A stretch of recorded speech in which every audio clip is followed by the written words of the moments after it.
Madame, Monsieur, bonjour. Démarrons avec la célébration de l'Aïd el-Fitr, marquant officiellement la fin du Ramadan pour de nombreux musulmans en Côte d'Ivoire et dans le monde. Après un mois de jeûne observé, à compter du 1er mars 2025, des millions de musulmans se sont rassemblés hier dès l'aube pour la grande prière dans les mosquées. La fête de l'Aïd, on le rappelle, valorise la solidarité et la compassion. On a assisté à des échanges de vœux et échanges de cadeaux comme marque de solidarité aussi dans la ville de Bouaké, ici en Côte d'Ivoire, où des structures sanitaires ont été ciblées par des donations, des actions des natifs de Bouaké dans le centre hospitalier universitaire et le centre de protection maternelle infantile de Soukoura, c'est dans la même ville de Bouaké.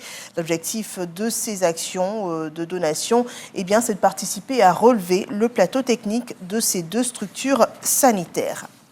Voyons cette action de présentation du métier radiophonique avec Fréquence 2 dans mon école, démarrée en janvier 2025. La saison 6 s'est achevée dans la ville de Congo, suivant le rapport de Sam Conan. L'émission Fréquence 2 dans mon école du groupe RTI au lycée moderne Inagui de San Pedro. Ce rendez-vous de l'excellence avec les élèves vise un objectif, celui de leur passer un message d'espoir. Il y a de l'espoir à aller à l'école. Et on apprend tout aussi bien à l'école publique, sinon on apprend mieux. Et les élèves qui sont aujourd'hui sur les bancs doivent savoir qu'ils ne sont pas les premiers. Ils ont des devanciers qui sont aujourd'hui dans l'administration publique, qui sont aujourd'hui dans le privé. C'est vraiment l'occasion pour les enfants de prendre conscience de ce que leur avenir se joue aujourd'hui, mais surtout de savoir que notre pays compte sur eux. À travers des rubriques telles que Bienvenue chez nous, Ma contribution, le Meet and Greet, l'encadreur en or et Mon topo pour réussir, animés par des modèles de réussite pour édifier les élèves venus nombreux. Je leur ai laissé un message qui portait sur 3 éléments essentiels. Le premier élément, c'est d'avoir un objectif précis. Le deuxième élément, c'est de pouvoir accéder à la formation.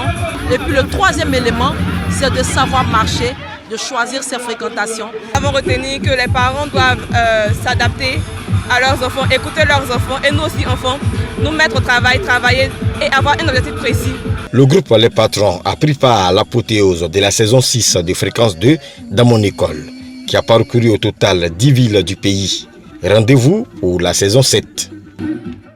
Poursuivons avec l'actualité hors de nos frontières au Burkina Faso. Une vingtaine de militaires condamnés pour leur rôle dans le coup d'État manqué du 16 septembre 2015 ont reçu la semaine précédente une grâce présidentielle en application à la loi adoptée fin décembre 2024 par les membres de l'Assemblée législative de transition. Le capitaine Ibrahim Traoré a signé donc un décret pour la libération de plusieurs officiers et sous-officiers de l'ex-régiment de sécurité présidentielle, la garde prétorienne de l'ancien président Blaise Compaoré, qui avait tenté de renverser le pouvoir de la transition dirigée à l'époque par Michel Kafando.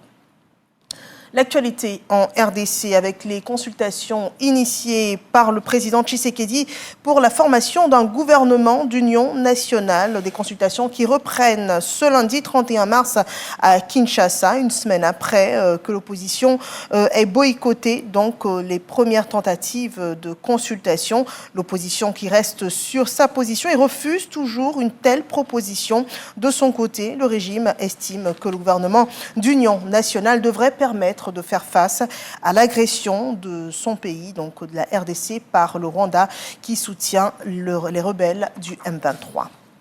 Et puis on achève avec cette information venant d'Israël, où le Premier ministre israélien Benjamin Netanyahou a choisi l'ex-commandant de la marine, Eli Sharvit, comme nouveau chef de Shin Bet, a indiqué donc ce lundi son bureau, malgré le gel par la Cour suprême de la demande du gouvernement de destituer le directeur en exercice du service de sécurité intérieure. Merci de nous avoir suivis. C'est la fin de ce flash d'information. Je vous souhaite un bon début de semaine et à tout à l'heure au journal de 13h.